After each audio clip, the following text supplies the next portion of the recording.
Could the very technology designed to heal us become the instrument of our ultimate enslavement? The Bible, in Revelation chapter 13, warns of a future time when no one can buy or sell without a specific mark on their right hand or forehead. Neuralink works by implanting ultra-thin threads or electrodes directly into the brain. These threads can read brain signals with incredible precision, allowing a person to control computers or mobile devices with their thoughts alone. Imagine a world where your digital identity, your bank accounts, and your access to society are all linked to a brain implant. Without this chip, you cannot enter a store, you cannot purchase food, you cannot pay your bills.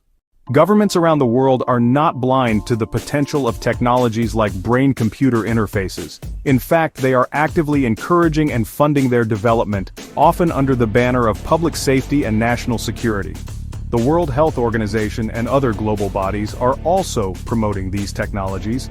They champion the use of implantable devices and digital health passports as a means to monitor health, track disease outbreaks, and ensure compliance with medical mandates.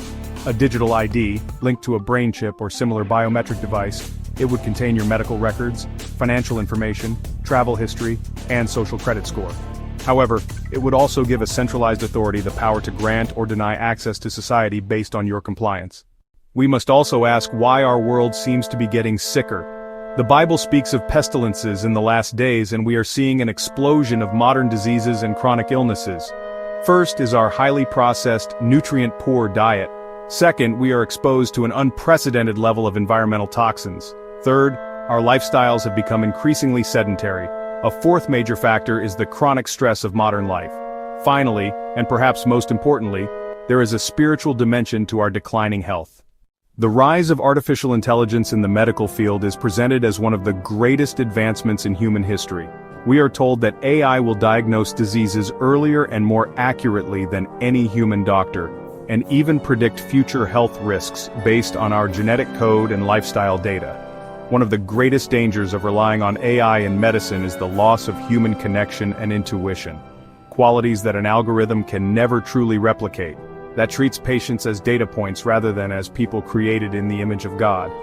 Imagine an AI system that rations healthcare based on a person's social credit score, or to deny care to those deemed unproductive to society. When your health is managed by a global interconnected AI system, your life is in its hands. Known as the startup nation, Israel has become a world leader in technological innovation, particularly in the critical fields of cybersecurity and medical AI. This incredible ingenuity is a testament to the blessing of God upon the descendants of Abraham. This brings us to the prophecy in Zechariah chapter 12 verse 3, which states, "On that day I will make Jerusalem a heavy stone for all the peoples, and all the nations of the earth will gather against it."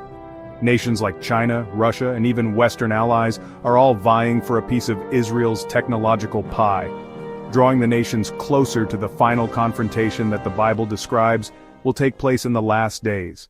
How should we, as believers in Jesus Christ, respond? Spiritual readiness means deepening our relationship with the Lord, living in holiness, and being filled with the Holy Spirit. It might mean learning practical skills like growing a garden, building strong relationships with fellow believers, and practicing mutual aid. It is time to build resilient communities and support networks outside of the controlled digital grid. Ultimately, our hope is not in our own preparations, but in the imminent return of our Lord and Savior Jesus Christ, which is salvation through the cross. Let us be found faithful, watching, praying, and occupying until He comes. Let's begin with what Neuralink actually is. Neuralink is a small chip, surgically implanted into the brain. It's designed to read and interpret brain signals, allowing direct communication between a human brain and digital devices. In theory, this technology could help restore movement in people with paralysis. It could treat neurological conditions like Parkinson's or epilepsy. Some even envision enhancements, like improved memory or real-time access to information. But here's the tension. The same technology that helps could also be used to monitor, track, or even influence human thought and behavior. And that's where ethical and biblical concerns begin to emerge. Now let's take it a step further. Imagine Neuralink, or a similar device, integrated with GPS technology and connected to the internet. In such a system, authorities could monitor someone's movements in real time.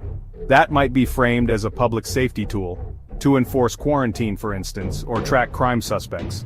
But it could also be used to control economic participation. Imagine being denied access to a store, public space, or even your bank account, simply because you didn't meet certain health, political, or behavioral requirements. These are not just sci-fi concepts. During COVID-19, we saw digital health passports and location tracking apps rolled out worldwide, often with WHO support. Future versions could integrate biometric ID, GPS, and personal health data. A complete profile of who you are and where you go. Biblically, that raises red flags. Revelation 13:16-17 speaks of a time when no one can buy or sell unless they have a certain mark. Many scholars interpret that as more than just a symbol, but as a system of total control, possibly including technology. The World Health Organization is stepping up in a big way. After everything the world's been through lately, it's clear that handling pandemics needs a global system, and fast. That's why the WHO's policy is pushing for a global pandemic treaty that would give them more authority next time something goes wrong. So, what exactly are they aiming for? Let me break it down. First, they want real-time disease surveillance, and yes, that means using artificial intelligence. Imagine a system that can catch outbreaks before they explode, analyzing data from around the world in seconds. But it doesn't stop there. The WHO's vision includes wearable devices. Think smartwatches or fitness trackers that can pick up on early symptoms. You might get an alert before you even realize you're sick. Mobile apps would also play a major part. These wouldn't just track your symptoms, but also your location and even your COVID test results. The idea is to get a clearer picture of how a disease spreads and who might need help first. And then there's the tech that gets a lot of buzz: blockchain. Storing your health data in a blockchain system is supposed to keep it safe from hackers and make it easier for authorized folks to access. But here's the catch. The data could be permanent. That means your health info might be out there for good, even if all the security works perfectly. So, the WHO's plan is ambitious. It could help stop future pandemics or raise big questions about privacy and control. As these ideas move forward, we must be keeping an eye on where they land and how they might change the way we live. Alright, picture this.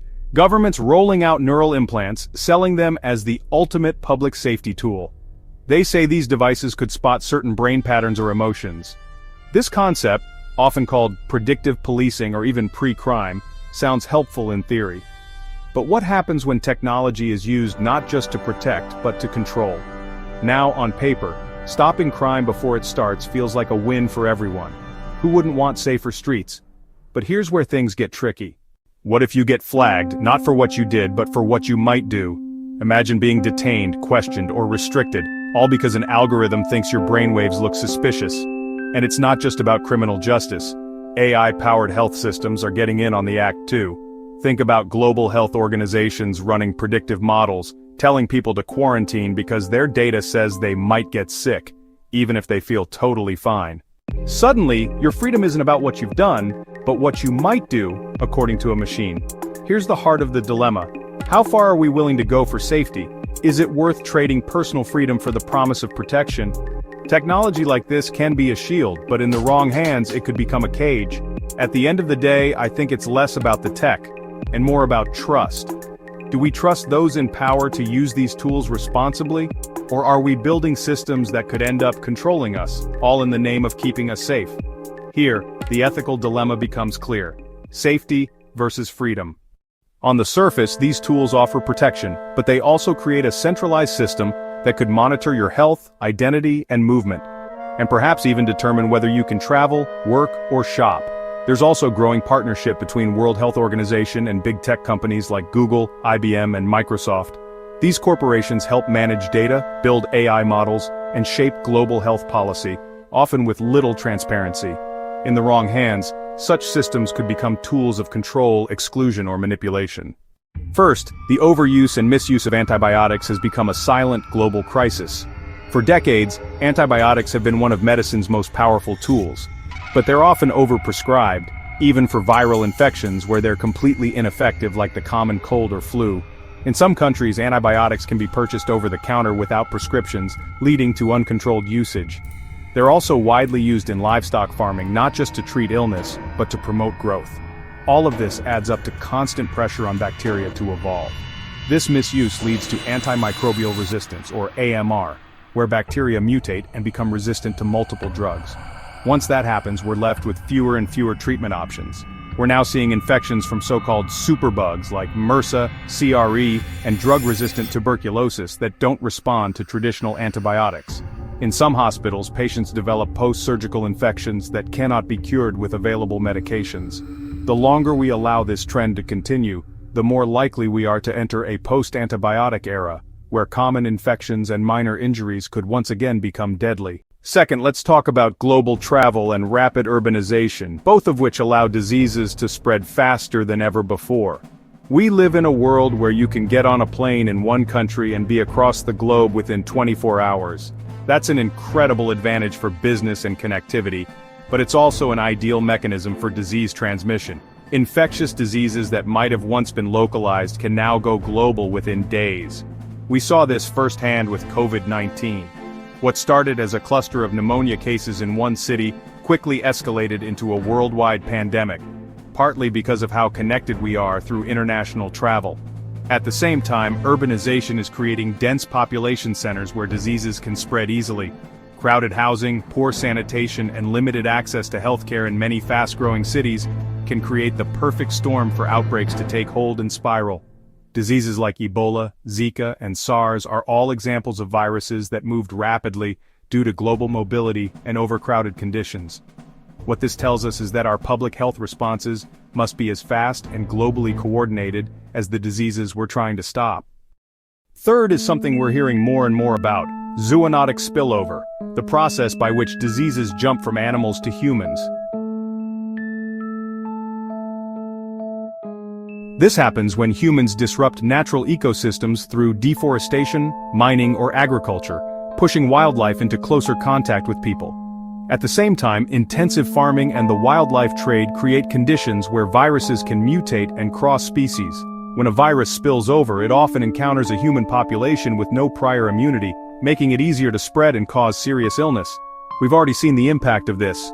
MERS came from camels, avian flu from poultry. COVID-19 is widely believed to have originated from a wildlife market, and Ebola likely spread from bats. What's most alarming is that there are thousands of viruses circulating in wildlife that we haven't yet discovered. Each time we alter a habitat or engage in high-risk animal trade, we increase the chance of the next spillover, and possibly the next pandemic. Preventing these outbreaks means changing not just our healthcare systems but our relationship with the natural world. Fourth is a problem much closer to home: weak infection control in healthcare settings. Hospitals and clinics are supposed to be places of healing, but poor sanitation, limited resources, and insufficient training can turn them into sources of infection. These healthcare-associated infections, or HAIs, include things like C. difficile, MRSA, norovirus, and even HIV or hepatitis, often spread through contaminated equipment, poor hand hygiene, or reused needles. In some developing countries, basic supplies like gloves, sterilizers, and clean water aren't consistently available.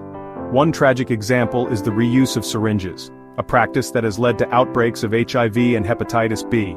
Even in wealthier countries, lapses in sterilization or overcrowded ICUs during pandemics can lead to outbreaks within hospitals. This is entirely preventable. Strong infection control practices are some of the most cost-effective tools we have. It's a reminder that foundational practices still matter. And finally, a rising contributor to modern pestilences is climate change. As global temperatures rise and weather patterns shift, we're seeing changes in where disease-carrying insects, like mosquitoes and ticks, can live and breed. This means diseases like malaria, dengue, Zika, and Lyme disease are spreading into new geographic areas, including places that were previously too cool or dry for them. For example, dengue fever, once limited to tropical regions, has now been reported in parts of southern Europe and North America, due to the expanding habitat of the Aedes aegypti mosquito. Rising temperatures can also increase the rate of virus replication in insects and prolong their breeding seasons, making outbreaks both more likely and more intense. Climate change also disrupts food and water security, increasing malnutrition and weakening immune systems, making populations more vulnerable to infection. In short, climate change is not just an environmental issue. It's a direct threat to public health that is already reshaping the global landscape of disease. Today I'll be presenting on the risks of AI in healthcare, a rapidly evolving field that offers incredible potential, but also raises significant concerns that we must address carefully. From misdiagnoses and data privacy breaches to job displacement and loss of human touch, the risks are complex and often interrelated. One of the most serious risks of AI in healthcare is misdiagnosis and errors. For example, research has shown that AI tools trained on biased data have misjudged pain levels in Black patients, often underestimating their symptoms. This reflects a larger issue of algorithmic bias. In the UK, a hospital that relied heavily on an AI diagnostic tool experienced a series of stroke misdiagnoses, illustrating the danger of over-reliance on AI without sufficient clinical oversight. Even when AI systems are accurate, they can still be problematic. DeepMind's eye disease diagnosis system was effective, but its decisions were a black box. Clinicians didn't understand how the conclusions were reached, which makes trust and accountability difficult. Data. It's the fuel powering our digital world, especially when it comes to AI in healthcare. But here's the catch. The more data these systems gobble up, the more privacy and security risks we face. Let me break it down with some real stories. Back in 2019, the American Medical Collection Agency suffered a massive breach. Imagine, 25 million patients had their health records exposed. That's not just numbers on a spreadsheet, that's people's most intimate details suddenly at risk. Or look at what happened in China. During COVID-19, AI tools were rolled out to monitor health and slow the spread of the virus. Sounds helpful, right? But then, those same tools started being used for broader surveillance. Suddenly, what began as public health turned into a question of consent and state overreach. Where do you draw the line? And it's not just governments. In the US, Google teamed up with Ascension, one of the country's largest healthcare systems. They got access to a ton of patient data without patients really knowing. No clear consent. The backlash was swift and honestly deserved. Because when data is handled carelessly, you don't just lose trust, you put patient safety on the line. But let's zoom out for a second. It's not just about breaches. AI in healthcare raises big, thorny questions, like accountability. Remember IBM Watson? This AI was supposed to help doctors treat cancer, but it ended up recommending unsafe therapies. When things went wrong, no one really took the blame. Was it the coders, the doctors, the hospital? No one could say for sure, and that's a major problem. And then there's informed consent, the bedrock of medical ethics. In the UK, a hospital partnered with DeepMind using patient data for AI research. But patients didn't know about it. They weren't asked.